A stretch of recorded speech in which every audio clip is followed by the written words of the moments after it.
Stephen's ക്ലാസ്സസിൻ്റെ മറ്റൊരു വീഡിയോയിലേക്ക് എല്ലാവർക്കും സ്വാഗതം. ഇന്ന് ഹ്യൂമൻ ഹെൽത്ത് ആൻഡ് ഡിസീസസ് എന്ന ചാപ്റ്ററിൻ്റെ ഒരു ക്വിക്ക് റിവിഷനിലേക്ക് നമ്മൾ കടക്കുകയാണ്. ഈ ചാപ്റ്ററിൽ നിങ്ങൾ ആദ്യം ഡിസീസസിനെ കുറിച്ചാണല്ലോ പഠിക്കുന്നത്. ഡിസീസസ് എന്ന് പറയുമ്പോൾ അവിടെ bacterial, protozoan, fungal, viral, helminth diseases, അങ്ങനെ ഡിഫറെൻറ്റ് കാറ്റഗറീസ് ഉണ്ട്. First of all bacterial diseases, typhoid and pneumonia. രണ്ടും ബാക്ടീരിയൽ ഡിസീസസ് ആണ്. അതിൽ first typhoid. Typhoid it is caused by salmonella typhi, അല്ലേ? കോസറ്റീവ് ഓർഗാനിസം നിങ്ങൾ പഠിക്കുന്നു, salmonella typhi. Then part affected here it is small intestine, and the mode of transmission here it will be by contaminated food and water, and the symptoms include high sustained fever of 39 to 40 degrees Celsius, weakness, stomach pain, constipation, headache, loss of appetite, and in severe cases there will be intestinal perforation and death also.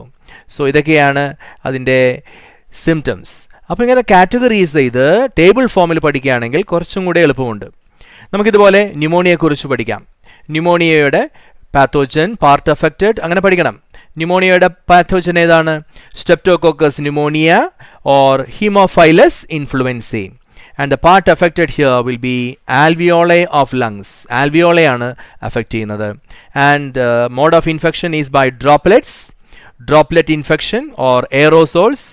And the symptoms include fever, chills, cough, headache, and in severe cases lips and fingernails will turn grayish to bluish color. Okay, now we move on to another set of diseases. We have common cold here. Common cold it is caused by rhinoviruses. Rhinoviruses എന്ന കാറ്റഗറിയിലുള്ള viruses ആണ് cos ചെയ്യുന്നത്. ഇത് ഏത് പാർട്ടിനെയാണ് affect ചെയ്യുന്നത്? തെറ്റിപ്പോകരുത്, lungs എന്ന് ഒന്നും നമ്മൾ answer ചെയ്യരുത്, അത് ന്യൂമോണിയയ്ക്കാണ്. ഇവിടെ nose and respiratory passage. Common cold is affecting nose and respiratory passage, and the mode of transmission is again by droplet infection and also by sharing of contaminated objects. Then symptoms include nasal congestion and discharge, sore throat, hoarseness, then cough, headache, tiredness, അങ്ങനെയൊക്കെയാണ്. Now coming to the fungal disease, നിങ്ങൾക്ക് ആകെ കൂടി ഒരു fungal ഡിസീസേ പഠിക്കാനുള്ളൂ, ring വേം. ഈ ring വേം disease cause ചെയ്യുന്നത് 3 ജീനസിലുള്ള ഫഞ്ചയാണ്. Microsporum, ട്രൈക്കോഫൈറ്റൻ, അപ്പോൾ ഇതെല്ലാം പഠിക്കണം. ഈ 3 എപ്പിഡെർമോഫൈറ്റൻ, ഈ 3 ജീനസിലുള്ള റിംഗ് വേംസ് ആണ് നമ്മളെ കോസ് ചെയ്യുന്ന disease. Then part affected skin, nails and scalp. എന്താണ് ഇതിൻ്റെ സിംറ്റംസ് നിങ്ങൾക്കറിയാം? Dry scaly lesions and itching on the part affected. അപ്പോൾ ഈ പാർട്സ് നമ്മൾ പറഞ്ഞു അല്ലേ, ആ പാർട്സിലെല്ലാം ഡ്രൈ സ്കെയിലി ലീഷൻസ് അപ്പിയർ ചെയ്യുന്നതാണ് ഇതിൻ്റെ മെയിൻ സിംറ്റം ആയിട്ട് വരുന്നത്. അതുപോലെ mode of transmission is from soil or by using towels or clothes used by infected persons. അപ്പോൾ ഷെയർ ചെയ്യുന്ന വഴിക്കാണ് ഈ ക്ലോത്ത്സും അതുപോലെ കോംബും എല്ലാം ഷെയർ ചെയ്യുന്ന വഴിക്കാണ് റിംഗ് വേം ഇൻഫെക്ഷൻ സ്പ്രെഡ് ചെയ്യുന്നത്. അപ്പോൾ ഈ തരത്തിൽ നിങ്ങൾ ഓരോ ഡിസീസിൻ്റെയും പഠിക്കണം. അപ്പോൾ അവർ ചിലപ്പോൾ name a bacterial disease, right its symptom, അങ്ങനെയൊക്കെ പറഞ്ഞ് ചോദിക്കാം. അല്ലെങ്കിൽ ചിലപ്പോൾ സിംറ്റം തന്നിട്ടായിരിക്കും ഡിസീസ് നെയിമും മോഡ് ഓഫ് ട്രാൻസ്മിഷൻ അങ്ങനെയുള്ള കാര്യങ്ങളൊക്കെ ചോദിക്കുന്നത്. നമുക്ക് അടുത്ത സെറ്റിലേക്ക് വരാം. Protozoan diseases.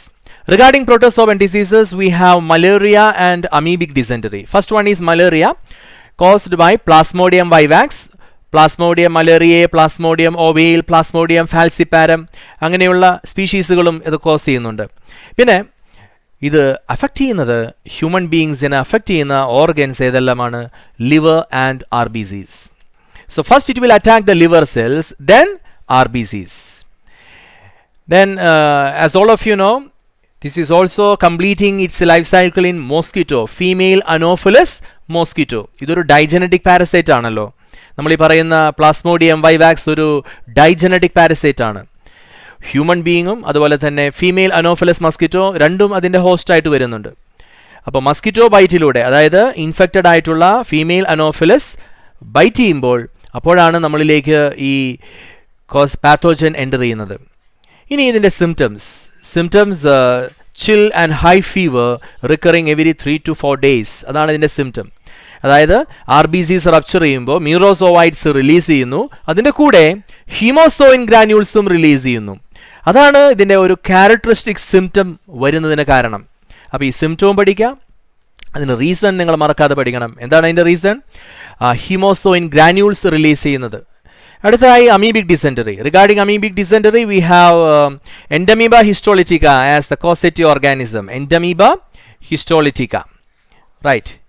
Then it is affecting our large intestine. Contaminated food and water, അങ്ങനെയാണ് ഇത് പകരുന്നത്. ഹൗസ് ഫ്ലൈസിനെ കുറിച്ച് പറയുമ്പോൾ they are acting as a mechanical carrier. Actually house fly അതിൻ്റെ ഒരു ഹോസ്റ്റായിട്ട് അവിടെ വർക്ക് ചെയ്യുന്നില്ല. Only it acts as a mechanical carrier.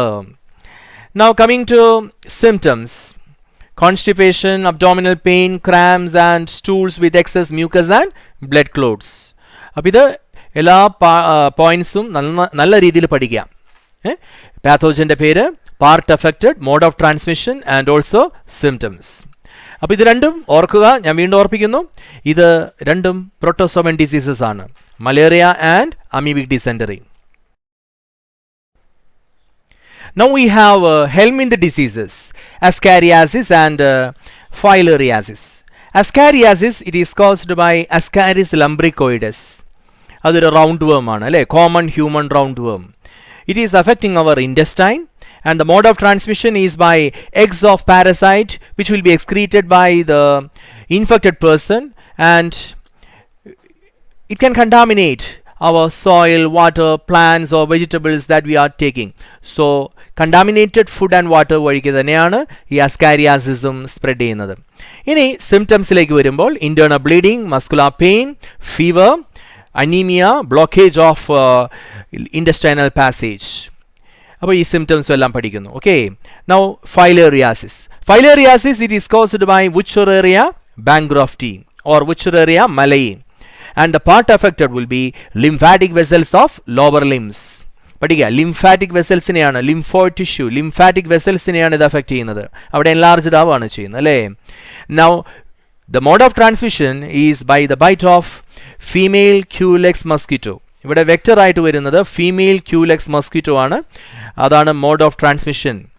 Now symptoms: lower limbs and genital organs are affected, and whatever part is affected there will be gross deformity. gross deformity വരികയാണ് ആ ഭാഗത്തിന്, ഏത് പാർട്ടാണോ effect ചെയ്യുന്നത്. അതുകൊണ്ട് തന്നെ ഈ ഡിസീസിന് എലിഫന്റിയാസിസ് എന്നും മറ്റൊരു പേരുണ്ട്. നമുക്ക് ഡിസീസസിനെ കുറിച്ചുള്ള ഈ പഠനം നമ്മൾ കഴിയുന്നു. ഇതിൽ ഒരു കാര്യം നിങ്ങൾ ഓർത്തിരിക്കേണ്ടത്, ടൈഫോയിഡിനെ കുറിച്ചുള്ള ഡയഗ്നോസ്റ്റിക് ടെസ്റ്റ് നിങ്ങൾ മറക്കാതെ പഠിക്കണം. Widal test. Vidal test ആണ് the diagnostic test for typhoid. And about Mary Mullen, she was a carrier of typhoid. She was spreading this disease to all those people to whom she was serving food. അപ്പോൾ ആ അർത്ഥത്തിൽ Mary മല്ലൻ she was a carrier of that disease. Okay, now coming to the preventive measures, അതിലേക്കൊക്കെ നമ്മൾ വരുമ്പോൾ ഈ ഡിസീസസിനെ നമുക്ക് 3 കാറ്റഗറിയായി നമുക്ക് divide ചെയ്യാം.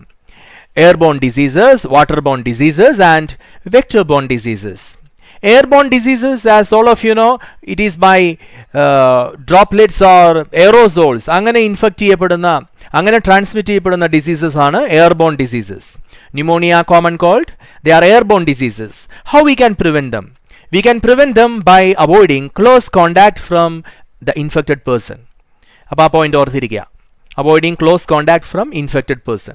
Then waterborne diseases like typhoid, amoebiasis, typhoid, ഇതൊക്കെ waterborne diseases ആണ് അല്ലേ. ഇത് എങ്ങനെയാണ് നമുക്ക് പ്രിവെന്റ് ചെയ്യാനായിട്ട് പറ്റുക? ഇവയെല്ലാം പ്രിവെന്റ് ചെയ്യുന്നത് personal hygiene and public hygiene വഴിയാണ്. ഓക്കെ, അപ്പോൾ വ്യക്തി ശുചിത്വവും സമൂഹത്തിലുള്ള ശുചിത്വവും മുഖേനയാണ് നമ്മൾ ഇതെല്ലാം പ്രിവെന്റ് ചെയ്യുന്നത്. അതുപോലെ vector bone diseases, vectors spread ചെയ്യുന്ന, അതായത് അനോഫിലസ്, ക്യൂലെക്സ്, മോസ്കിറ്റോസ് സ്പ്രെഡ് ചെയ്യുന്ന ഡിസീസസിനെ കുറിച്ച് നമ്മൾ പഠിച്ചു അല്ലേ. Malaria, filariasis. They are prevented by avoiding the breeding places of the vectors. Mosquito breed ചെയ്യുന്ന ആ ഒരു സ്ഥലങ്ങളെ പരമാവധി ഒഴിവാക്കുന്നു. സ്റ്റാഗ്നന്റ് വാട്ടർ ആണ് അവ ബ്രീഡ് ചെയ്യുന്ന പ്ലേസ്. അപ്പോൾ അതുകൊണ്ട് സ്റ്റാഗ്നന്റ് വാട്ടർ അവോയ്ഡ് ചെയ്യുന്നു. നമുക്ക് ഗംബൂസിയ, ഗപ്പി ഇനങ്ങളിലുള്ള ഫിഷസ് ഉണ്ട്. അവയെ ഇൻട്രൊഡ്യൂസ് ചെയ്യുന്ന വഴിയും ഈ മസ്കിറ്റോ ലാർവേനെ കൺട്രോൾ ചെയ്യാനായിട്ട് പറ്റും അല്ലേ. അപ്പോൾ ഈ രീതിയിലെല്ലാമാണ് ഈ ഡിസീസസ് എല്ലാം പ്രിവെൻറ്റ് ചെയ്യുന്നത്. അതുപോലെ തന്നെ there are vaccines available against polio, diphtheria, tetanus etcetera. Now diseases എന്ന ആ ഒരു ടോപ്പിക് നമ്മൾ അവസാനിച്ചു. ഇനി അടുത്ത ടോപ്പിക് ഇമ്മ്യൂണിറ്റി ആണ് അല്ലേ. എന്താണ് immunity? Immunity is the ability of a person or an individual to resist diseases and disease causing agents, and we have a immune system, our organ system, which protect us from the attack of pathogens. That is our immune system.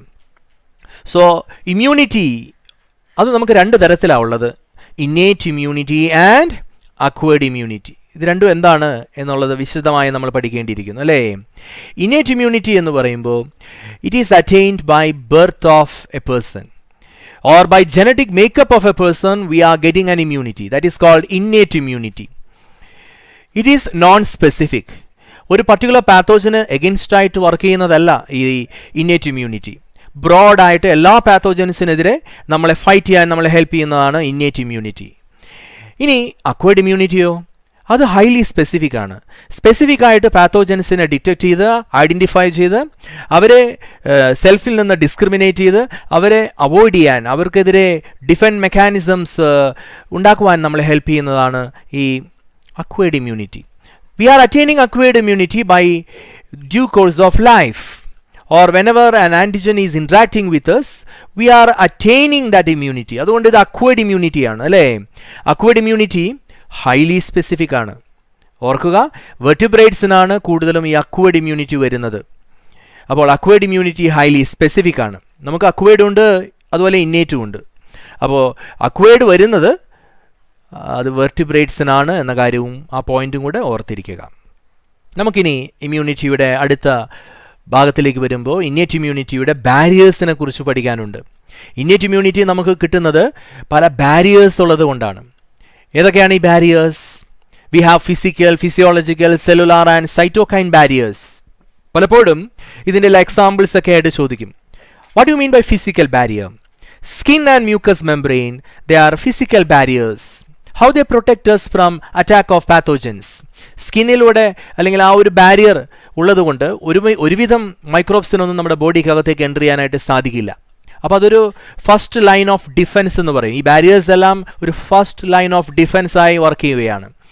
അതുപോലെ mucus coating is present in our tracts, our gastrointestinal tract, respiratory tract and urinogenital tracts. അവിടെയെല്ലാം inner ലൈനിങ്ങിൽ mucus coating ഉണ്ട്. ആ mucus ഒരു പരിധിവരെ ഈ മൈക്രോബ്സിൻ്റെ എൻട്രിയെ നമ്മളിലേക്ക് prevent ചെയ്യുന്നു. അപ്പോൾ അതൊരു ഫസ്റ്റ് ലൈൻ ഓഫ് ഡിഫെൻസ് ആണ്. ഫിസിക്കൽ ബാരിയേഴ്സ് ആണ് skin and mucus. Now physiological barrier examples are acidity in the stomach and also saliva, tear, sweat. ഇതിലെല്ലാം ലൈസോസൈം എന്ന് പറഞ്ഞ എൻസൈം ഉണ്ട് അല്ലേ. So it will act as A physiological barrier. അപ്പോൾ ഒരു physiological condition അവിടെ maintain ചെയ്യുന്ന വഴി ഈ acidity of stomach, HCl in stomach ഒരു ഫിസിയോളജിക്കൽ കണ്ടീഷനാണ്. അതിൽ മൈക്രോബ്സിനെ ത്രൈവ് ചെയ്യാൻ പറ്റില്ല. അപ്പോൾ അത് ഒരു ബാരിയറാണ്, അവിടെ ഒരു ഇന്നേറ്റ് ബാരിയറാണ്, ഇന്നേറ്റ് ഇമ്മ്യൂണിറ്റിയുടെ ബാരിയറാണ്. സെല്ലുലാർ ബാരിയേഴ്സിൽ എക്സാമ്പിൾ പറയുന്നത് ല്യൂക്കോസൈറ്റ്സ് ആണ്. PMNL എന്ന കാറ്റഗറിയിലുള്ള ല്യൂക്കോസൈറ്റ്സ്, അതായത് പോളിമോർഫോ ന്യൂക്ലിയർ ല്യൂക്കോസൈറ്റ്സ് എന്ന് നമ്മൾ പറയും അല്ലേ.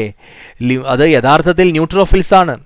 അപ്പോൾ പോളിമോർഫിക് ആയിട്ടുള്ള ന്യൂക്ലിയസ് ഉള്ളവർ അല്ലേ, ഒന്നിൽ കൂടുതൽ ലോബുള്ള ന്യൂക്ലിയസ് ഉള്ളവർ ന്യൂട്രോഫിൽസ് ആണ്. അപ്പോൾ neutrophils, natural killer cells, monocytes and even macrophages, they are all capable of phagocytosing the prey or the pathogen and they can destroy them. അപ്പോൾ ഫാഗോസൈറ്റോസ് ചെയ്ത് പാത്തോജൻസിനെ ഡിസ്ട്രോയ് ചെയ്യിക്കുന്ന ഇത്തരത്തിലുള്ള സെൽസ്, അവയാണ് നമ്മൾ സെല്ലുലാർ ബാരിയേഴ്സ് ആയിട്ട് പറയുന്നത്. അപ്പോൾ ഇതിനോടകം നമ്മൾ ഫിസിക്കൽ പറഞ്ഞു അല്ലേ, അതിൻ്റെ എക്സാമ്പിൾസ് പറഞ്ഞു. ഫിസിയോളജിക്കലായി cellular.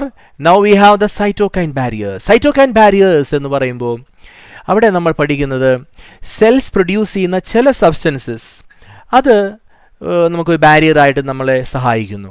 For example, virus infected cells, they are capable of producing interferon or you can call them as IFN എന്ന് പറയും അല്ലേ. IFN, ഈ IFN എന്ന് പറഞ്ഞാൽ ഇൻ്റർഫെറോണിൻ്റെ ഷോർട്ട് ഫോം ആണ്. ഇൻറ്റർഫ്രോൺസ് വൈറസ് ഇൻഫെക്റ്റഡ് സെൽസ് അല്ലെങ്കിൽ ഹോസ്റ്റ് സെൽസ് പ്രൊഡ്യൂസ് ചെയ്യുന്ന സബ്സ്റ്റൻസസ് ആണ്, ഗ്ലൈക്കോപ്രോട്ടീൻസ് ആണ്. And they can prevent the attack of virus on unattacked cells. ഇപ്പോൾ COVID-19 കാലഘട്ടമാണ്. ഇപ്പോൾ COVID-19-എതിരായിട്ടുള്ള വാക്സിൻസിനെ കുറിച്ചും എല്ലാം ചിന്തിക്കുന്ന കാലഘട്ടം. ഇപ്പോൾ നമ്മൾ കേൾക്കുന്നതാണ് ഇൻ്റർഫ്രോൺസിനെ കുറിച്ചെല്ലാം, അല്ലേ? കൂടുതലായി പത്രങ്ങളിലെല്ലാം വായിക്കുന്നു. അപ്പോൾ അതുകൊണ്ട് ഇൻ്റർഫ്രോൺസ് നല്ല രീതിയിൽ പഠിക്കുക. സൈറ്റോകൈൻ ബാരിയർ ആണ്. Okay, now we move on to the next topic. We have 2 types of immune responses. One is primary immune response and secondary immune response. നമ്മുടെ അക്വേർഡ് ഇമ്മ്യൂണിറ്റിക്ക് 2 തരത്തിൽ റെസ്പോണ്ട് ചെയ്യാനായിട്ട് പറ്റും. ഇവിടെ ആദ്യം നിങ്ങൾ അറിഞ്ഞിരിക്കേണ്ടത്, ഈ നമ്മുടെ ഇമ്മ്യൂൺ സിസ്റ്റത്തെ എപ്പോഴും ആക്ടിവേറ്റ് ചെയ്യിക്കുന്നത് ആരാണെന്നറിയാമോ? അത് ആൻറ്റിജൻസ് ആണ്. ആൻറ്റിജൻസ് നമ്മുടെ ബോഡിയിലേക്ക് എൻ്റർ ചെയ്യുമ്പോൾ നമ്മുടെ ഇമ്മ്യൂൺ സിസ്റ്റം ആക്ടിവേറ്റഡ് ആകും. ടി സെൽസ് ആണ് ആക്ടിവേറ്റഡ് ആകുക. T cells when they are activated by antigens, they will produce their effector cells or they will produce their differentiate ചെയ്യാൻ ചെയ്ത് കഴിവുള്ള ഫങ്ഷണൽ ആയിട്ടുള്ള പ്രോലിഫറേറ്റ് ചെയ്തുകൊണ്ട് അവരുടെ ഇഫക്റ്റർ സെൽസ് പ്രൊഡ്യൂസ് ചെയ്യുന്നു. For example cytotoxic T cell, suppressor T cell, helper T cell, memory cells, ഇതെല്ലാം അത് produce ചെയ്യുന്ന, പ്രോലിഫറേറ്റ് ചെയ്തുകൊണ്ട് പ്രൊഡ്യൂസ് ചെയ്യുന്ന ഇഫക്റ്റർ സെൽസ് ആണ്. ഒരു ആൻറ്റിജൻ വന്ന് ആക്ടിവേറ്റ് ചെയ്യുമ്പോൾ ഈ ഇഫക്റ്റർ സെൽസ് എല്ലാം പ്രൊഡ്യൂസ് ചെയ്യപ്പെടും. അവയ്ക്ക് അവയുടേതായ ഫംഗ്ഷൻ ഉണ്ട്. ഈ ഹെൽപ്പർ ടി സെൽസ് ആകട്ടെ, അവയുടെ ഫംഗ്ഷൻ എന്താണ്? അവ ബി സെൽസിനെ ആക്ടിവേറ്റ് ചെയ്യും. അതുവഴി ബി സെൽസ് അവയുടെ ഇഫക്റ്റർ സെൽസും പ്രൊഡ്യൂസ് ചെയ്യും. അവയും പ്രോലിഫറേറ്റ് ചെയ്യും.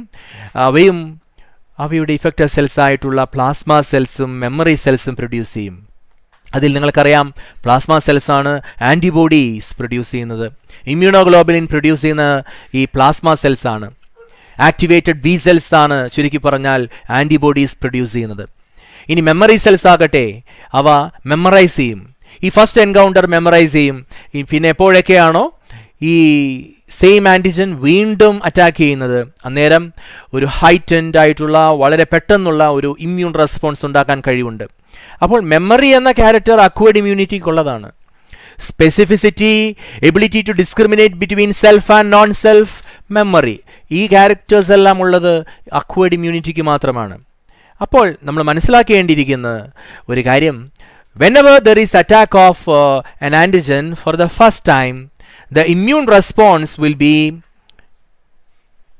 of low intensity. ഒരു ലോ ഇൻറ്റൻസിറ്റിയിലുള്ള ഒരു ഇമ്മ്യൂൺ റെസ്പോൺസ് ആണ് ആദ്യം ഉണ്ടാവുന്നത്, കേട്ടോ. അതുപോലെ അത് ഡെവലപ്പ് ചെയ്തെടുക്കാൻ കുറച്ച് നേരം എടുക്കും. ഞാൻ പറഞ്ഞ പോലെ ഇഫക്റ്റഡ് സെൽസ് എല്ലാം ഉണ്ടാകണം. അവിടെ ഒരു ക്ലോണൽ സെലക്ഷൻ അവിടെ ഉണ്ടാകണം. ഇനി ഇതേ ആൻറ്റിജൻ വീണ്ടും നമ്മൾ അറ്റാക്ക് ചെയ്യുമ്പോൾ എന്താ സംഭവിക്കാം? അപ്പോഴുണ്ടാകുന്നത് വളരെ ക്വിക്കായിട്ടുള്ള ഒരു ഇമ്മ്യൂൺ റെസ്പോൺസ് ആയിരിക്കും. ഒരു ഹൈറ്റൻഡ് ആയിട്ടുള്ള ഒരു അനാംനെസ്റ്റിക് ഇമ്മ്യൂൺ റെസ്പോൺസ് എന്നാണ് അതിനെ പറയുക. അപ്പോൾ അതാണ് സെക്കൻഡറി ഇമ്മ്യൂൺ റെസ്പോൺസ്. അപ്പോൾ ഈ ഗ്രാഫിൽ വളരെ വ്യക്തമായി കാണിച്ചിട്ടുണ്ട്. എക്സ് ആക്സിസിൽ ടൈം, വൈ ആക്സിസിൽ എന്താണ്? ആൻറ്റിബോഡി കോൺസെൻട്രേഷൻ എടുത്തിരിക്കുകയാണ്. അപ്പോൾ ഈ ഗ്രാഫുകളിൽ വ്യക്തമായി കാണാം. ആദ്യത്തെ കർവ് കാണിക്കുന്നത് ഏതിൻ്റെയാണ്? അത് പ്രൈമറി ഇമ്മ്യൂൺ റെസ്പോൺസിൻ്റെയാണ്. അപ്പോൾ പ്രൈമറി ഇമ്മ്യൂൺ റെസ്പോൺസിൽ അവിടെ കർവ് വളരെ ലോ ആയിട്ട് റൺ ചെയ്യുന്നതായിട്ട് കാണാം നിങ്ങൾക്ക്, അല്ലേ? അപ്പോൾ ഇതാണ് പ്രൈമറി ഇമ്മ്യൂൺ റെസ്പോൺസിൻ്റെ കാര്യം. പക്ഷേ സെക്കൻഡറി ഇമ്മ്യൂൺ റെസ്പോൺസിൽ അങ്ങനെയല്ല.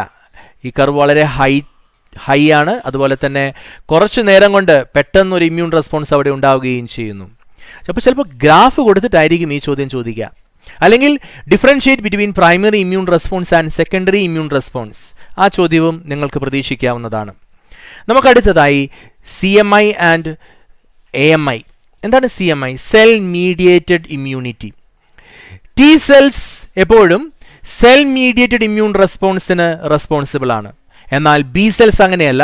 They are responsible for antibody mediated immunity or humoral immunity. Antibody mediated immunity, in short we can term it as AMI, antibody mediated immunity, AMI എന്ന് പറയും, അല്ലേ? അതുപോലെ തന്നെ ഏത് സെല്ലാണ് ഈ രണ്ട് ഇമ്മ്യൂൺ റെസ്പോൺസും കണ്ടക്ട് ചെയ്യുന്നത് എന്ന് പഠിക്കുക. T cells responsible for cell mediated immunity, B cells responsible for humoral immunity or antibody mediated immunity. Now structure of antibody or immunoglobulin. ഇമ്മ്യൂണോഗ്ലോബുലിൻ്റെ സ്ട്രക്ചറിനെ കുറിച്ച് പറയുമ്പോൾ എപ്പോഴും നമ്മൾ പറയുക അത് ഒരു H2L2 സ്ട്രക്ചറാണെന്ന് പറയാം എപ്പോഴും അല്ലേ? H2L2. എന്തുകൊണ്ടാണ് ഒരു H2L2 എന്ന സ്ട്രക്ചറായിട്ട് അതിനെ പറയുന്നത്? 2 ഹെവി ചെയിൻസും 2 ലൈറ്റ് ചെയിൻസും ആണ് ഉണ്ടായിരിക്കുക. ഹെവി ചെയിൻ എന്ന് പറയുമ്പോൾ അതിന് ലെങ്ത് കൂടുതലാണ് അല്ലേ? കൂടുതൽ നമ്പർ ഓഫ് അമിനോ ആസിഡ്സ് ഒക്കെ ഉള്ളത് കൊണ്ട് ലെങ്ത് കൂടുതലാണ് ഹെവി ചെയിൻ. എന്നാൽ ലൈറ്റ് ചെയിൻ ആണെങ്കിൽ ലെങ്ത് കുറവാണ്. അതുകൊണ്ടാണ് ലൈറ്റ് ചെയിൻ എന്ന പേരും അതിന് വരുന്നത്. അപ്പോൾ ഈ സ്ട്രക്ചറിൽ നിങ്ങൾക്ക് കാണാൻ സാധിക്കും 2 ഹെവി ചെയിനും 2 ലൈറ്റ് ചെയിനും. ഹെവി ചെയിൻ ആയാലും ലൈറ്റ് ചെയിൻ ആയാലും അവയ്ക്ക് വേരിയബിൾ റീജിയണും ഉണ്ടായിരിക്കും, കോൺസ്റ്റന്റ് റീജിയനും ഉണ്ടായിരിക്കും. ഈ പോർഷൻ എന്താണ്? ഈ പോർഷൻ അത് വേരിയബിൾ റീജിയൻ ആണ്. എന്നാൽ ഈ റീജിയൻ ലൈറ്റ് ചെയിൻ്റെ തന്നെ അത് കോൺസ്റ്റന്റ് റീജിയൻ ആണ്. അതുപോലെ തന്നെ ഹെവി ചെയിൻ ആകുമ്പോഴും നമുക്ക് പറയാം ഈ ബ്ലൂയിഷ് കളറിൽ കാണിക്കുന്ന ഈ ഭാഗം അത് വേരിയബിൾ റീജിയൻ, പക്ഷേ ഈ യെല്ലോയിഷ് പോർഷൻ എന്താണ്? അത് കോൺസ്റ്റന്റ് റീജിയൻ ആണ്. ഇനി നിങ്ങൾ അറിയേണ്ട ഒരു കാര്യം, പ്രധാനമായി നോട്ട് ചെയ്യേണ്ട ഒരു കാര്യം, അപ്പോൾ ഇത് ലാബിൽ ചെയ്യാൻ നിങ്ങൾ പഠിക്കുമല്ലോ അല്ലേ? Variable and constant region. മറ്റൊരു കാര്യം ഞാൻ പറഞ്ഞു വരുന്നത് ഈ ആൻറ്റിജൻ ബൈൻഡിങ് സൈറ്റിനെ കുറിച്ചാണ്. അതായത് the variable region of the antibody molecule will have the antigen binding site. Antigen binding site ഇവിടെ 2 പോർഷനിലും ആൻറ്റിജൻ ബൈൻഡിങ് സൈറ്റ് ഉണ്ട് അല്ലേ? The variable region of the antibody molecule will have antigen binding site. So according to the type of antibody, the nature of this antigen binding site will be different. ഏത് ആൻറ്റിജനായിട്ട് bind ചെയ്യാനാണ് ഉദ്ദേശിക്കുന്നത് അതിനനുസരിച്ച് ആൻറ്റിബോഡീസിൻ്റെ ആ ഒരു antigen binding site different ആയിരിക്കും. അപ്പോൾ 5 families of antibodies ഉണ്ട്, immunoglobulins ഉണ്ട് എന്ന കാര്യവും നിങ്ങൾ മറക്കരുത് കേട്ടോ. ഏതൊക്കെയാണവ? ഏതൊക്കെയാണ് നിങ്ങൾക്കറിയാം? IG പലതുണ്ട് അല്ലേ? IgG, IgA, IgM, IgD, IgE. ജിമേഡ് നമുക്ക് എളുപ്പത്തിൽ പഠിക്കാം. IgG, IgM, IgA, IgD and IgE. അങ്ങനെ വ്യത്യസ്ത കാറ്റഗറീസ് ഓഫ് ഇമ്മ്യൂണോഗ്ലോബുലിൻസ് ഉണ്ട്. നമുക്ക് അക്വയർഡ് ഇമ്മ്യൂണിറ്റിയുടെ ഡിവിഷനിലേക്ക് വരാം. Acquired immunity is of 2 types, active immunity and passive immunity. എന്താ ഡിഫറൻസ് വരുന്നത്? ആക്റ്റീവ് ഇമ്മ്യൂണിറ്റി എന്ന് പറഞ്ഞാൽ here the immune system is getting activated. Immune system is getting activated by the entry of antigen and the individual will generate antibodies against it. So അത്തരത്തിലുള്ള ഇമ്മ്യൂണിറ്റിയാണ് നമ്മൾ പറയാ active immunity എന്ന് പറയാം. അതായത് immune system activated ആകുന്നുണ്ട്. അവിടെ immune സിസ്റ്റത്തിൻ്റെ activation മുഖേന ആൻറ്റിജൻസ് കടന്നുകൊണ്ടാണ് അവിടെ ആക്ടിവേറ്റഡ് ആയത്. അതിന് റെസ്പോണ്ട് ചെയ്ത് അവിടെ ആൻറ്റിബോഡിയും പ്രൊഡ്യൂസ് ചെയ്യുന്നുണ്ട്. ഇനി പാസീവ് ഇമ്മ്യൂണിറ്റിയിൽ അങ്ങനെയല്ല, അവിടെ ഒരു ആക്ടിവേഷനും നടക്കുന്നില്ല.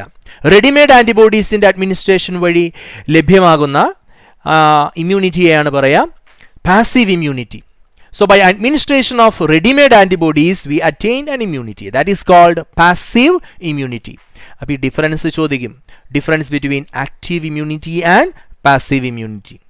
അപ്പോൾ ആക്റ്റീവ് ഇമ്മ്യൂണിറ്റിയിൽ ആൻറ്റിജൻ അകത്ത് കയറുന്നുണ്ട് അല്ലേ, ഇൻഡിവിജ്വലിലേക്ക് പ്രവേശിക്കുന്നുണ്ട്.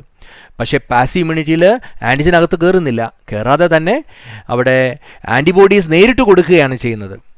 അപ്പോൾ രണ്ടിലും ഇമ്മ്യൂണിറ്റി കിട്ടുന്നുണ്ട്. പക്ഷേ വ്യത്യാസം എന്താണ്? ആക്റ്റീവ് ഇമ്മ്യൂണിറ്റിയിൽ ഇമ്മ്യൂൺ സിസ്റ്റം ആക്ടിവേറ്റഡ് ആകുന്നു. അപ്പോൾ അതുകൊണ്ട് it will take time but it is long lasting. ആ ഇമ്മ്യൂണിറ്റി ഡെവലപ്പ് ചെയ്തെടുക്കാൻ സമയമെടുക്കുമെങ്കിലും അത് ലോങ് ലാസ്റ്റിംഗ് ആണ്. പക്ഷേ പാസീവ് ഇമ്മ്യൂണിറ്റി അങ്ങനെയല്ല. It is very quick but it is short lived. വളരെ ഷോർട്ട് ലിവ്ഡ് ആണ്, അല്പകാലത്തേക്ക് മാത്രമേ അത് നിലനിൽക്കുകയുള്ളൂ. നമുക്കിനി ഇതിൻ്റെയും ഡിവിഷൻസ് ഉണ്ട് അല്ലേ. Active immunity is of natural and artificial. എന്താണ് natural type of active immunity? അതായത് whenever we have an exposure to antigen by an infection, ഒരു ഇൻഫെക്ഷൻ വരികയാണെന്ന് വിചാരിക്കുക. അപ്പോൾ natural exposure to antigens by way of infection, അതാണ് ഇവിടെ എക്സാമ്പിളായിട്ട് വരുന്നത്. ആർട്ടിഫിഷ്യൽ എന്ന് പറയുമ്പോൾ എന്താണ്? അതായത് deliberately we are injecting antigens. Pathogens deliberate ആയിട്ട് ഇൻജെക്റ്റ് ചെയ്യും. അപ്പോൾ വാക്സിൻസ് പലപ്പോഴും അങ്ങനെയാണ്. ചിലപ്പോൾ ലൈവ് അല്ലെങ്കിൽ കിൽഡ് അല്ലെങ്കിൽ അറ്റ്യൂണേറ്റഡ് ആയിട്ടുള്ള ഇനാക്റ്റീവ് ആയിട്ടുള്ള ആൻറ്റിജൻസിനെ ഇൻജെക്റ്റ് ചെയ്യും. അത് വാക്സിനേഷനായിട്ട് നമ്മൾ കൺസിഡർ ചെയ്യുന്നു. അതാണ് ഈ ആർട്ടിഫിഷ്യൽ ടൈപ്പ് ഓഫ് ഇമ്മ്യൂണിറ്റിക്ക് എക്സാമ്പിളായിട്ട് നമുക്ക് പറയാൻ പറ്റുക. പല വാക്സിൻസും നമുക്കറിയാവുന്നതാണ് അല്ലേ. ഇനി പാസീവ് ഇമ്മ്യൂണിറ്റിയിലേക്ക് വരുമ്പോൾ എങ്ങനെയാണ്? അതുമുണ്ട് നമ്മൾ പറഞ്ഞ നാച്ചുറൽ ആർട്ടിഫിഷ്യലും. അതായത് നാച്ചുറലായിട്ട് എങ്ങനെയാണ് ഒരു ആൻറ്റിബോഡി നമുക്ക് കിട്ടുന്നത് എന്ന് ചോദിച്ചാൽ, In the case of fetal life, IgG is able to cross placenta and it can give immunity to the fetus. അപ്പോൾ അതൊരു പാസീവ് ഇമ്മ്യൂണിറ്റിയാണ്, നാച്ചുറൽ ആയിട്ടുള്ള പാസീവ് ഇമ്മ്യൂണിറ്റിയാണ്. അതുപോലെ ന്യൂബോണിന് കൊളോസ്ട്രത്തിലൂടെ കിട്ടുന്ന IgA, colostrum first milk produced by the mother, it will have antibodies, പഠിച്ചിട്ടുണ്ട്. അപ്പോൾ അതിൽ അടങ്ങിയിരിക്കുന്ന IgA എന്ന ആൻറ്റിബോഡി അത് നൽകുന്നത് ഒരു നാച്ചുറൽ കൈൻഡ് ഓഫ് പാസീവ് ഇമ്മ്യൂണിറ്റിയാണ്. ഇനി ആർട്ടിഫിഷ്യൽ ആയിട്ടുള്ള പാസീവ് ഇമ്മ്യൂണിറ്റി, അതിന് പലപ്പോഴും നമ്മൾ ഇമ്മ്യൂണൈസേഷൻ എന്നൊക്കെ പറയും അല്ലേ. നമുക്കറിയാം വളരെ ഒരു ക്വിക്കായിട്ടുള്ള ഒരു റെസ്പോൺസാണ് നമുക്ക് വേണ്ടതെന്ന് വിചാരിക്കാം. ഫോർ എക്സാമ്പിൾ സ്നേക്ക് ബൈറ്റ്, പാമ്പ് കടിച്ച ഒരവസ്ഥ. In the case of snake bite, pre formed antibodies will be given. ആൻറ്റിവെനമായിട്ട് കൊടുക്കുന്നത് പലപ്പോഴും പ്രീ ഫോംഡ് ആൻറ്റിബോഡീസ് ആയിരിക്കും. So that is an example for artificial type of passive immunity. Book ടെക്സ്റ്റിൽ പിന്നെ പറയുന്നത് ടെറ്റ്നസിൻ്റെ ആൻറ്റിടോക്സിനെ കുറിച്ച് പറയുന്നുണ്ട്. അവിടെ പറയുന്നത് എഗെയിൻ പ്രീ ഫോംഡ് ആൻറ്റിബോഡീസ് എന്നാണ് അവിടെ പറയുന്നത്. So they are also considering it as the artificial kind of passive immunity or immunization, passive immunization. അപ്പോൾ ഇതിൻ്റെ എല്ലാം എക്സാമ്പിൾസ് സഹിതം പഠിച്ചു വയ്ക്കുക. ഓക്കെ, നമുക്കിനി അടുത്ത ടോപ്പിക്കിലേക്ക് വരുന്നു. It is about vaccines. First generation vaccines, they are directly extracted from the organism. But in the case of second generation vaccine, we are preparing it by using recombinant DNA technology. Recombinant DNA vaccines അത് second generation vaccine example ആണ്. അതിന് ഒരു typical എക്സാമ്പിളായി നിങ്ങൾ പഠിക്കുന്നത് hepatitis B vaccine ആണ്.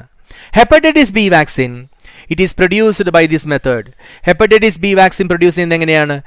ഈ hepatitis ബിയുടെ ആൻറ്റിജനിക് പോളിപെപ്റ്റൈഡ്സ് ഉണ്ട് അല്ലേ, ഈ വൈറസിന് സർഫസിലുള്ള ആൻറ്റിജനിക് പോളിപെപ്റ്റൈഡ്സ്. അതിൻ്റെ ജീൻ ആദ്യം ഐസൊലേറ്റ് ചെയ്യുന്നു.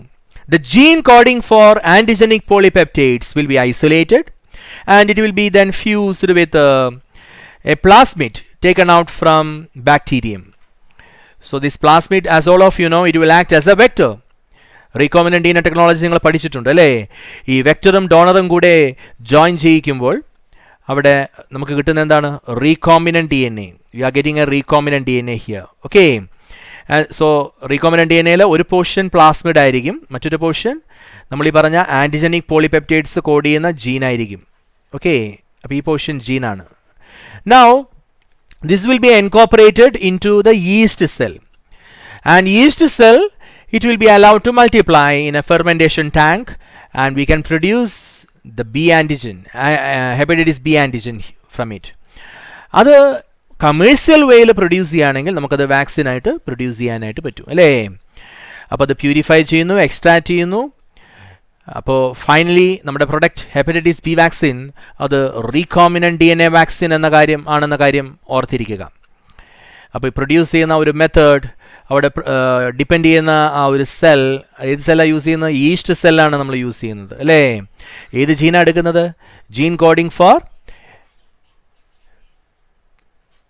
ഹെപ്പറ്റൈറ്റിസ് സർഫസ് ആൻറ്റിജനെ കോഡ് ചെയ്യുന്ന ആ ഒരു ജീനാണ് നമ്മൾ അവിടെ ഐസൊലേറ്റ് ചെയ്യുന്നത്.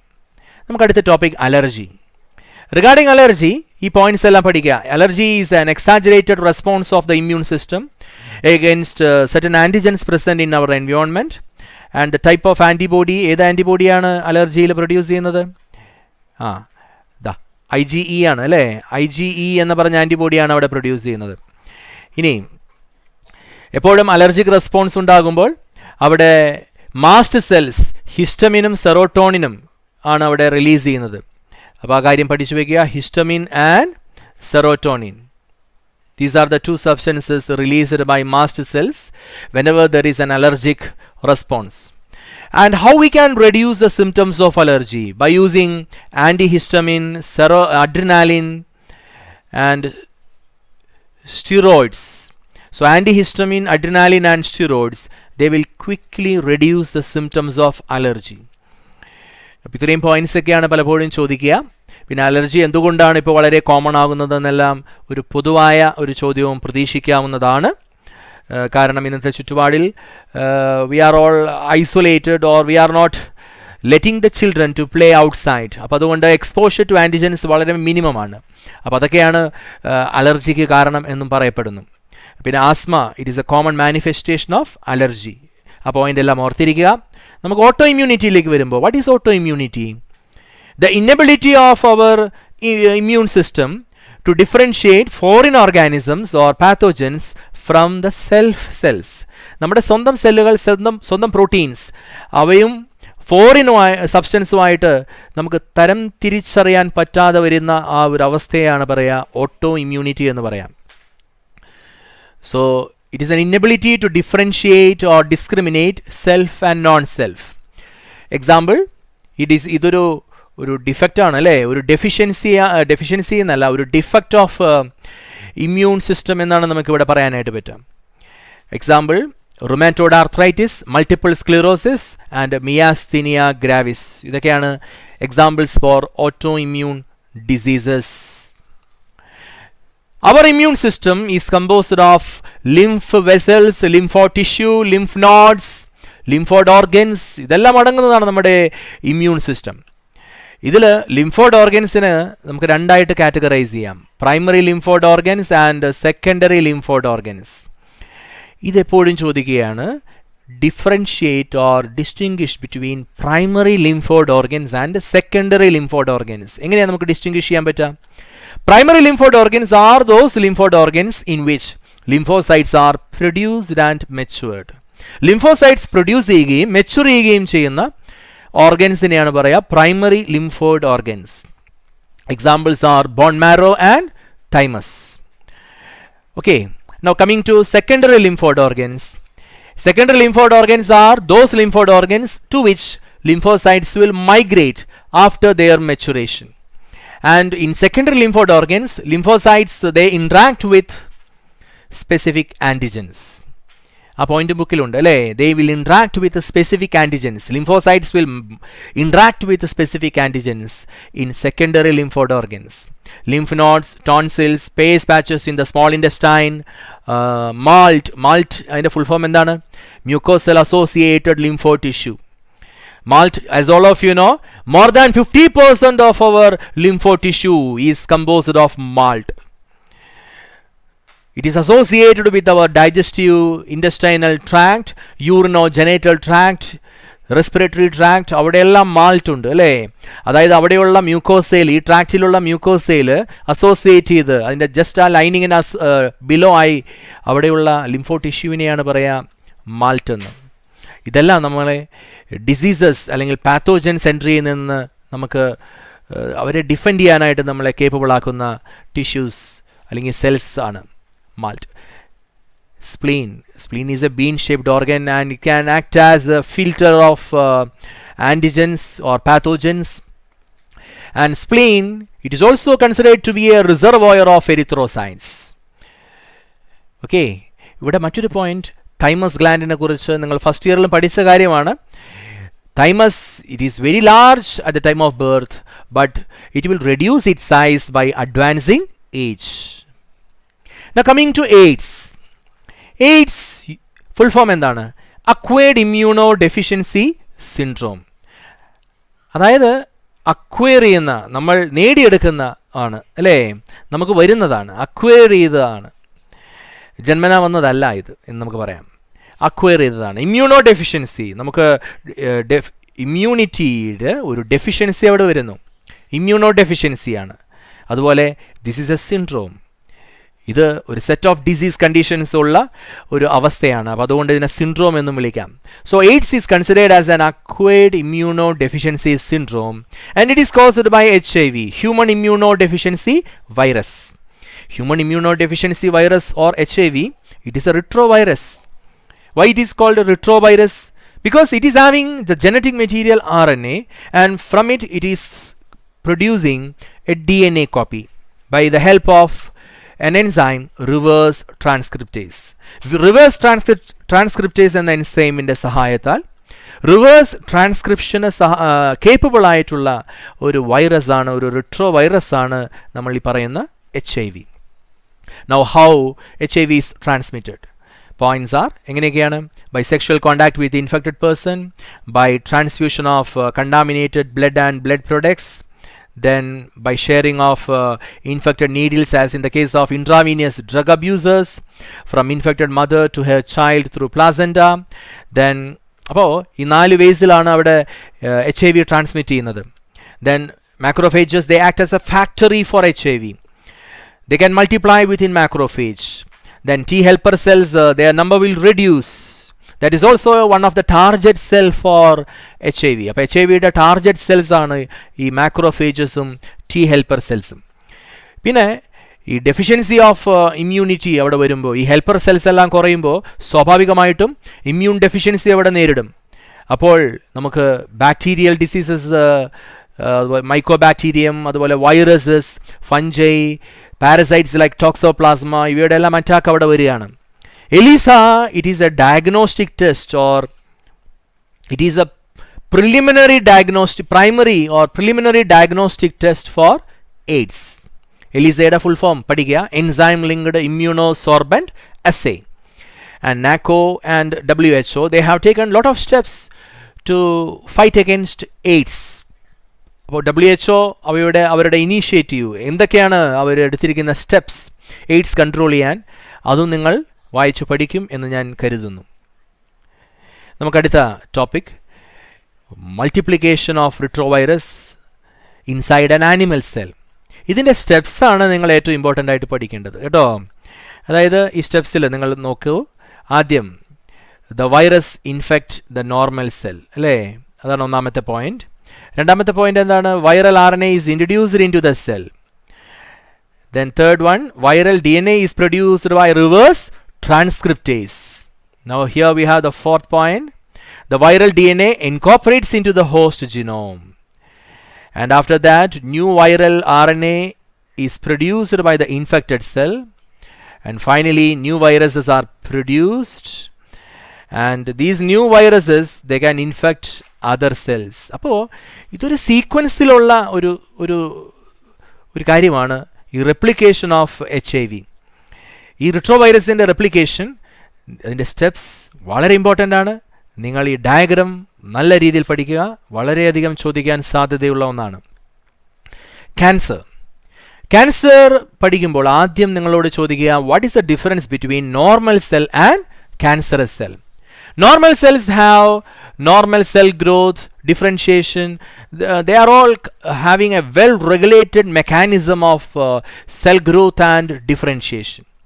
And also they have a property called contact inhibition. Normal cells inulla property thaneyanu keto ee contact inhibition. Normal cells inde property aanu. Adayathu they will divide only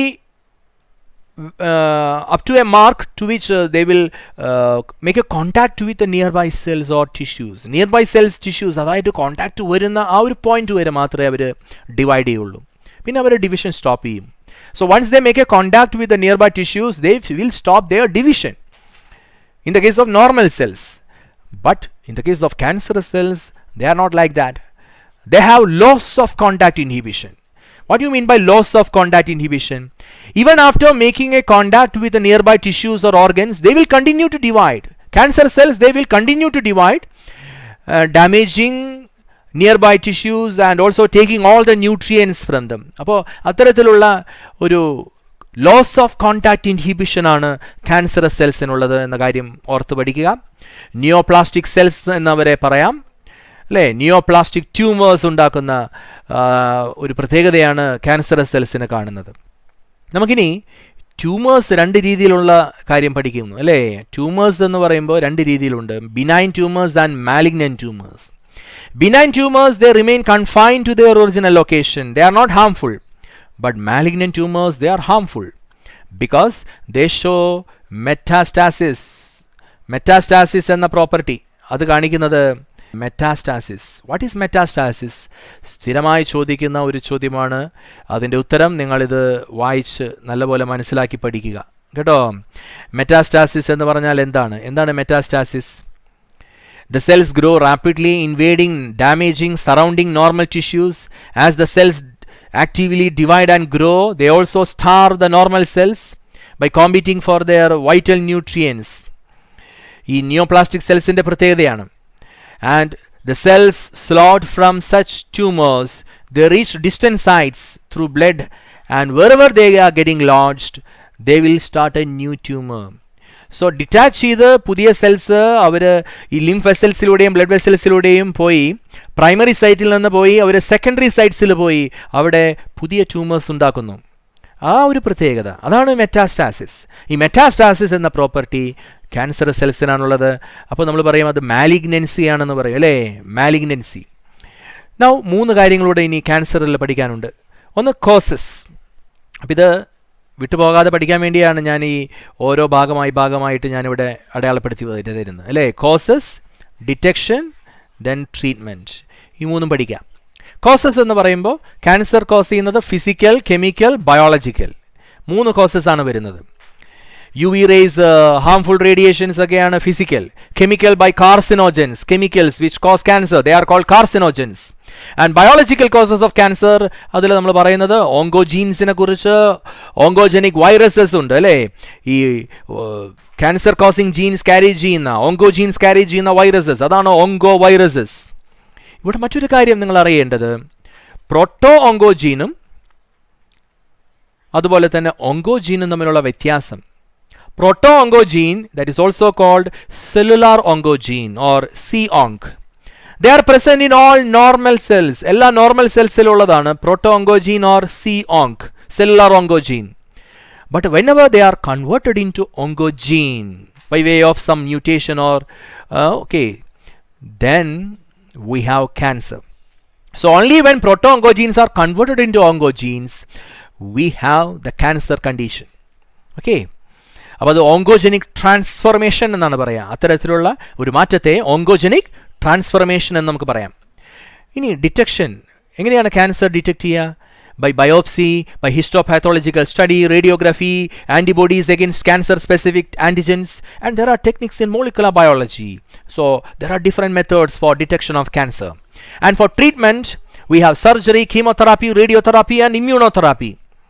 അപ്പോൾ alpha interferon, ക്യാൻസറിന് വേണ്ടി നമ്മൾ ഉപയോഗിക്കുന്ന alpha interferon അതൊരു immuno activation ആണ് അല്ലേ, immuno suppressant അല്ല, ഒരു immuno പൊട്ടൻഷ്യേറ്റീവ്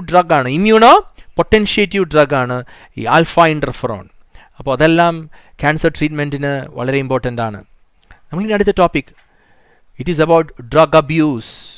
We have 3 categories of drugs which are abused commonly: opioids, cannabinoids, and coca alkaloids. First of all, what is a drug abuse? When you are taking a drug in a quantity or in a frequency which will alter one's physical or psychological conditions. Not only alter, which will impair one's physical or psychological conditions, then we call it as drug abuse. So opioids, they are taken from Papaver somniferum or poppy plant, and the receptors are in CNS and GA tract.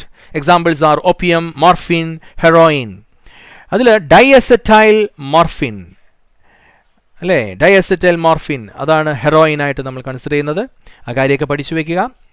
ഇനി അതുപോലെ തന്നെ cannabis sativa hemp plant എന്ന് common name ഉണ്ട്. Cannabinoids എല്ലാം derive ചെയ്യുന്നത് ഈ hemp പ്ലാന്റിൽ നിന്നാണ്. റിസപ്റ്റേഴ്സ് ബ്രെയിനിലാണ്. Examples marijuana, hashish, charas, ganja. Okay, അപ്പോൾ നിങ്ങൾക്കറിയാം ഒപ്പിയോയിഡ്സിന് പലപ്പോഴും ഒരു ഡിപ്രസൻറ്റ് ഇഫക്റ്റാണ് ഉള്ളത്. എന്ത് ഇഫക്റ്റാണ്? Depressant effect.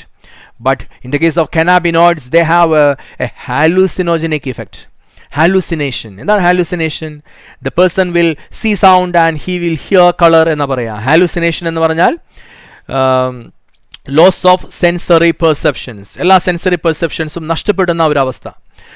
അപ്പോൾ കനാബിനോയിഡ്സിൻ്റെ ഉപയോഗം അതിലേക്കാണ് വഴിതെളിക്കുന്നത്. Okay, coca alkaloids they are taken from erythrocylon coca or coca plant, and it will have a stimulant effect on our central nervous system. Cocaine is a typical example for that. Now ഈ diagrams തന്ന് ചിലപ്പോൾ ചോദിക്കാറുണ്ട് കേട്ടോ, നിങ്ങൾ ശ്രദ്ധിക്കുക. Diagrams, ഇതേത് കെമിക്കലാണ് ഇതെല്ലാം നിങ്ങൾ നന്നായി പഠിക്കുക കേട്ടോ. ഇത് കനാബിനോയിഡ് മോളിക്യൂൾ ആണ് അല്ലേ, ഇതാണ് കനാബിസ് സറ്റൈവയുടെ ഒരു ലീഫ്. ഇത് മോർഫിൻ, ഇത് പോപ്പി പ്ലാന്റ് ആണ്. ഇവിടെ ഡെറ്റൂറയാണ് തന്നിരിക്കുന്നത്. This is datura. ഓക്കെ, അപ്പോൾ atropa belladonna and datura they have hallucinogenic properties. ആ പോയിന്റും നിങ്ങൾ നന്നായി പഠിക്കുക. അപ്പോൾ ഡയഗ്രാം ബേസ്ഡ് ആയിട്ടുള്ള ക്വസ്റ്റ്യൻസും നിങ്ങൾക്ക് പ്രതീക്ഷിക്കാം. കോമൺ നെയിം തന്നിട്ട് അതിൻ്റെ സയൻറ്റിഫിക് നെയിം ചോദിക്കാം, അല്ലെങ്കിൽ from which plant we are getting this drug എന്നുള്ളൊരു ചോദ്യങ്ങളും വരാം. നമ്മൾ നേരത്തെ കണ്ട ആ ടേബിളിൽ നിന്ന് നിങ്ങൾക്ക് അതെല്ലാം ആൻസർ ചെയ്യാം. Now coming to smoking. Smoking here, nicotine, it will stimulate the adrenal gland to release adrenaline and noradrenaline into blood, and that will raise our blood pressure and it will increase the heart rate. So സ്മോക്കിങ്ങിൽ പലപ്പോഴും അഡിക്ഷന് കാരണം, അല്ലെങ്കിൽ ആൾക്കാർക്ക് ഒരു കൂടുതലായിട്ടോ അതിനോടുള്ള ഒരു അഭിനിവേശത്തിന് കാരണം പലപ്പോഴും ഈ ഒരു ക്യാരക്ടറാണ്. നിക്കോട്ടിൻ അഡ്രിനൽ ഗ്ലാൻഡിനെ സ്റ്റിമുലേറ്റ് ചെയ്യുകയും അവിടെ ബ്ലഡ് സർക്കുലേഷൻ ഇൻക്രീസ് ചെയ്ത് ബ്ലഡ് പ്രഷർ കൂട്ടി ഹാർട്ട് റേറ്റ് ഒക്കെ കൂട്ടുന്നു. അപ്പോൾ ആ ഒരു ഇഫക്റ്റാണ് അവിടെ നിക്കോട്ടിനുമായിട്ടുള്ള ഒരു അഡിക്ഷന് കാരണം. ഇനി പലപ്പോഴും ചോദിക്കുന്ന മറ്റൊരു ചോദ്യം, എന്തൊക്കെയാണ് ഇതിൻ്റെ ഹാംഫുൾ ഇഫക്ട്സ് എന്നുള്ളതാണ്, അല്ലെങ്കിൽ ഏതൊക്കെ ഡിസീസസ് ആണ് സ്മോക്കിംഗ് ആയിട്ട് അസോസിയേറ്റ് ചെയ്ത് വരുന്നത്. Cancer of lung, urinary bladder, throat, bronchitis, emphysema, coronary heart disease, gastric ulcer. And remember, tobacco chewing is producing an increased risk on cancer of the oral cavity. Tobacco chewing. അപ്പോൾ ഇതെല്ലാം നല്ല രീതിയിൽ പഠിക്കും എന്ന് ഞാൻ കരുതുന്നു. Smoking can also increase the carbon monoxide content in the blood, and we will have carbon monoxide poisoning. എന്താണ് carbon monoxide poisoning? As all of you know, it is not oxygen. It is carbon monoxide having a greater affinity towards hemoglobin. So, when carbon monoxide is available, hemoglobin will combine with that. So, carboxy hemoglobin അവിടെ form ചെയ്യും അല്ലേ. So അവിടെ oxygen ഒരിക്കലും അവിടെ ഹീമോഗ്ലോബിനായിട്ട് join ചെയ്യാൻ പറ്റാതെ വരും. അപ്പോൾ ഹീം ബൗണ്ട് ഓക്സിജൻ്റെ എമൗണ്ട് കുറയുന്നു. അത്തരത്തിലുള്ള അവസ്ഥേനെയാണ് പറയാം ഓക്സിജൻ ഡെഫിഷ്യൻസി നേരിടുന്ന ആ ഒരു അവസ്ഥയെയാണ് പറയുന്നത് carbon monoxide poisoning. Addiction and dependence. എന്താണ് അഡിക്ഷൻ എന്ന് പറഞ്ഞാൽ? A psychological attachment to a substance or a situation. അതാണ് നമ്മളിവിടെ അഡിക്ഷൻ എന്നുകൊണ്ട് ഉദ്ദേശിക്കുന്നത്. ഡിപ്പെൻഡൻസ് എന്ന് പറഞ്ഞാൽ it is the tendency of the body to manifest an unpleasant characteristic. Withdrawal syndrome. Withdrawal syndrome കാണിക്കുവാനുള്ള ആ ഒരു ടെൻഡൻസി, ഏതെങ്കിലും ഒരു drug of dependence abruptly stop ചെയ്താൽ ആ ഒരു ടെൻഡൻസി ഓഫ് ദ ബോഡി, അതിനെയാണ് പറയുക ഡിപ്പെൻഡൻസ് എന്ന് പറയുന്നത് അല്ലേ. വിഡ്രോവൽ സിൻഡ്രോം കാണിക്കുവാനുള്ള ടെൻഡൻസി ഓഫ് ദ ബോഡി, അതാണ് ഡിപ്പെൻഡൻസ്. അപ്പോൾ നമ്മൾ പറയും നമ്മൾ ഡിപ്പെൻഡൻസ് ഉണ്ട് ആ പർട്ടിക്കുലർ ഡ്രഗിനോട് അല്ലെങ്കിൽ ആൽക്കഹോളിനോട് എന്നെല്ലാം നമ്മൾ പറയും. വിഡ്രോവൽ സിംറ്റംസ് ഏതൊക്കെയാണ് അത് നിങ്ങൾ പഠിക്കുക കേട്ടോ. ഏതൊക്കെയാണ് withdrawal symptoms? Anxiety, shakiness, nausea, sweating. And in severe cases, withdrawal symptoms can be severe. Sometimes it can be severe and life-threatening, and the person may need medical supervision also. Now coming to the side effect of anabolic steroids. Sports persons, they are misusing anabolic steroids. അത് മെയിലിനും ഫീമെയിലിനും different ആയിട്ട് symptoms ഉണ്ട് അല്ലേ. ഞാനിത് മുഴുവൻ വായിക്കുന്നില്ല, നമുക്ക് സമയക്കുറവ് കാരണം നിങ്ങൾ വേഗം അത് നന്നായി പഠിക്കുക. Symptoms or side effects. Symptoms എന്ന് പറയാൻ പറ്റൂല. Side effects by misuse of anabolic steroids in females and in males. നല്ല രീതിയിൽ പഠിക്കുക. അവസാനമായി preventive measures of drug abuse or alcohol abuse. നമുക്ക് എങ്ങനെയാണ് ഈ drug abuse, alcohol abuse prevent ചെയ്യാൻ പറ്റുക? ഇത് പലപ്പോഴും ഒരു ആപ്ലിക്കേഷൻ ലെവൽ ചോദ്യമായിട്ട് വരാം. അതായത് നിങ്ങളുടെ വിദ്യാലയത്തിൽ ഒരു വിദ്യാർത്ഥിയുണ്ട്, അല്ലെങ്കിൽ നിങ്ങളുടെ നാട്ടിൽ ഒരാളുണ്ട്, നമുക്ക് എങ്ങനെ പ്രിവെൻറ്റ് ചെയ്യാൻ പറ്റും എന്നുള്ള രീതിയിലൊക്കെ ചോദിക്കാം. മിക്കവാറും ചോദിക്കാം നാട്ടിലുള്ള ഒരാളെക്കുറിച്ചായിരിക്കില്ല. വിദ്യാലയത്തിൽ നിങ്ങളുടെ സുഹൃത്തിനോ മറ്റോ ഒരു അഡിക്ഷനുണ്ട്, നിങ്ങൾക്ക് അഡിക്ഷനിൽ നിന്ന് ആളെ എങ്ങനെ മോചിപ്പിക്കാൻ പറ്റും, അല്ലെങ്കിൽ എങ്ങനെ പ്രിവെൻറ്റ് ചെയ്യാൻ പറ്റും? അപ്പോൾ നിങ്ങൾ ഓർത്തിരിക്കേണ്ട 5 പോയിൻറ്റ്സ് ആണ് ഇവിടെ താഴെ കൊടുത്തിരിക്കുന്നത്. Avoid undue peer pressure, education and counseling, seeking help from parents and peers, looking for danger signs, seeking professional and medical help. So these are the measures, these are the ways by which we can prevent the drug and alcohol abuse. ഇതിൻ്റെ details നിങ്ങൾ വായിച്ചു പഠിക്കുക. പക്ഷേ അത് നിങ്ങൾ എഴുതണം പരീക്ഷയ്ക്ക്. പക്ഷേ ഈ പോയിന്റ് പഠിച്ചാൽ തന്നെ നല്ല രീതിയിൽ നിങ്ങൾക്ക് മാർക്ക് സ്കോർ ചെയ്യാനായിട്ട് പറ്റും. ഈ 5 പോയിന്റ്സും പഠിക്കുക. ഒരു വലിയ ചാപ്റ്റർ ആയിരുന്നു നമ്മൾ ഡിസ്കസ് ചെയ്തത്. ഈ വലിയ ചാപ്റ്റർ ഏതാനും മിനിറ്റുകൾ കൊണ്ട് ഡിസ്കസ് ചെയ്യാനാണ് നമ്മൾ ശ്രമിച്ചത്. നിങ്ങൾക്ക് നല്ല ഒരു വിജയം ആശംസിക്കുന്നു. പുതിയ ഒരു റിവിഷൻ വീഡിയോയുമായി വീണ്ടും കണ്ടുമുട്ടാം. അതുവരേക്കും ഗുഡ് ബൈ.